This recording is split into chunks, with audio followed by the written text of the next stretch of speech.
poverty hurts. I mean, I don't like it. And I don't like that our academic system's so corrupt. So it's one of the most important messages I have for entrepreneurs is that failure should inspire you to get smarter. Don't let failure ever stop you.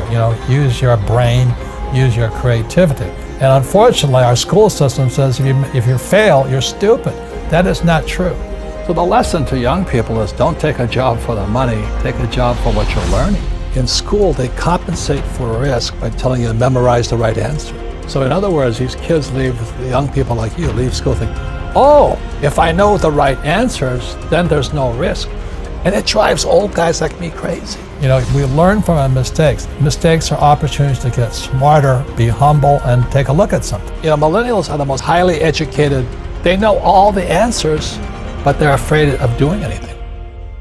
Robert Kiyosaki is a renowned author, investor, and entrepreneur who became famous for his best-selling book, Rich Dad, Poor Dad.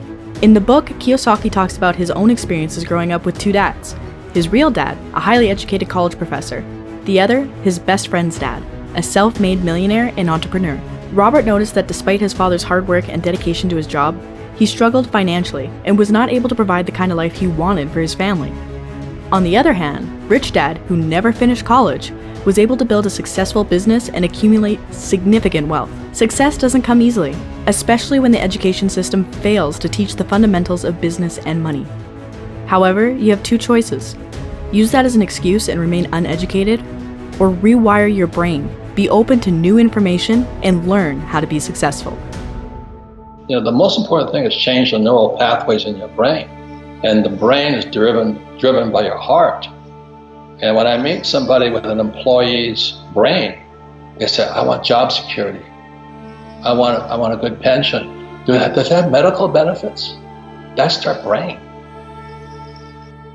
I can't help them. They got to rewire the brain, because the economy takes place between this year and this year. That's where the economy takes place, and in your heart and in your guts. I started playing Monopoly. I was 9 years old. Everybody's playing Monopoly, except I play it in real life. 4 greenhouses, 1 red hotel, tax-free. And if you're really going to learn to be rich, you have to learn how to sell, how to use debt, and how not to pay taxes. That's the game. Kiyosaki realized that there's a gap between the rich and the poor, and that traditional education and employment do not necessarily lead to financial freedom. What does the school system teach about money?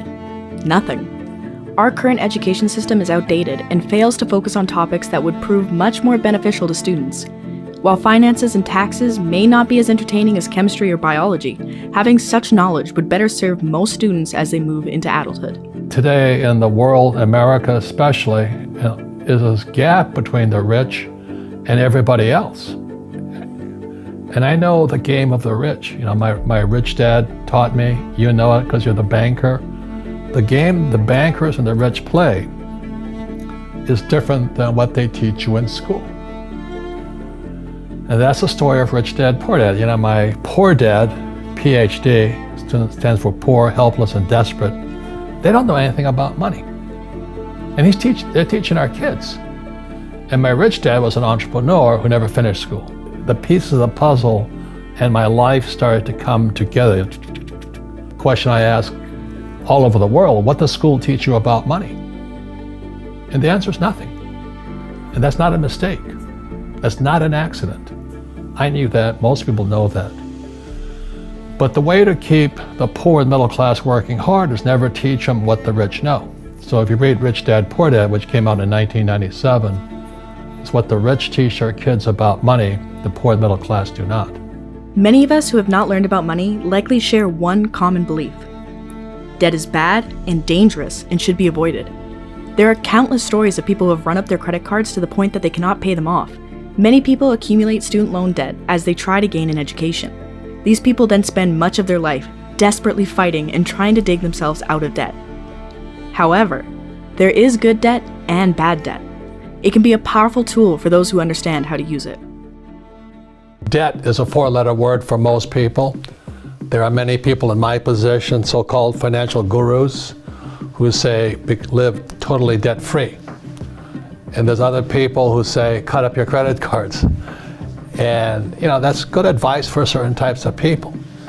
So you should definitely cut up your credit cards if you don't know, you can't control your spending. Income, expense, asset, liability. So debt falls in here. Everybody says, I'm going to buy a house. And everybody says, my house is an asset. That's not true. Your house is a liability. I don't care if you have no debt on it or not. A house is a liability. Same as if you have a car.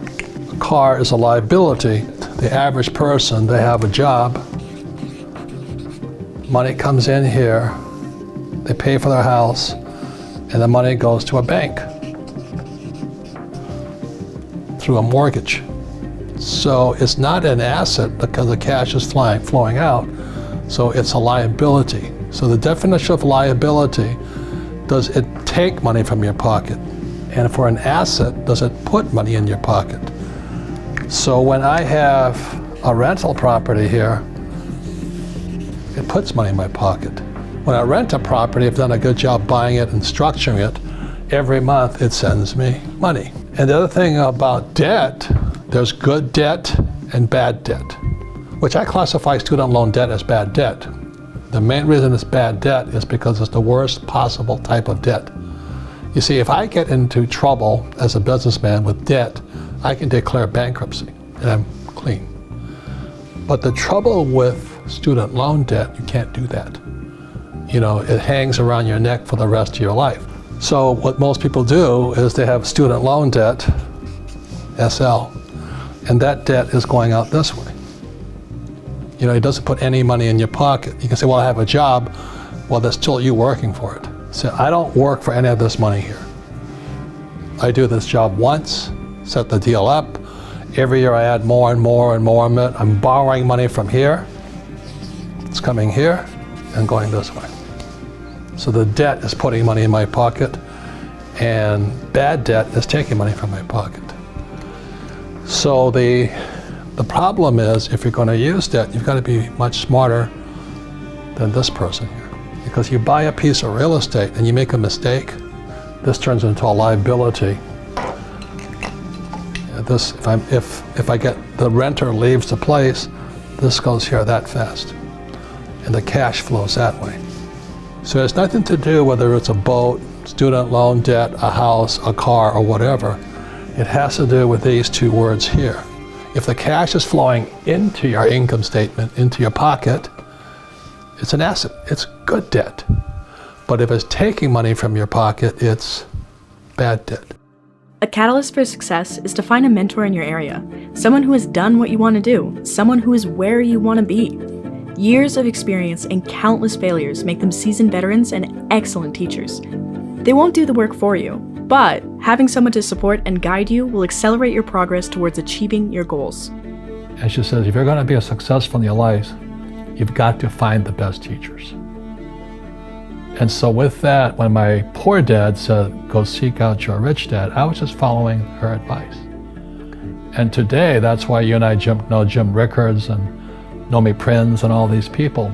They're the guys that actually came from the inside, just like you, from the inside the machine. And they know what's going on. And they tell the world what's going on.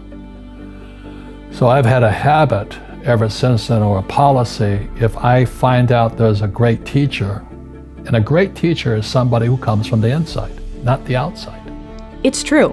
Money makes the world work. Whether you have entrepreneurial aspirations or not, financial literacy is an important subject that everyone should learn. We hope you don't feel like a financial education is unobtainable just because the school system neglects it. Search out financial knowledge on your own. Read books. Look for YouTube videos. The resources are out there. Dedicate yourself to learning about money now, and your future self will thank you.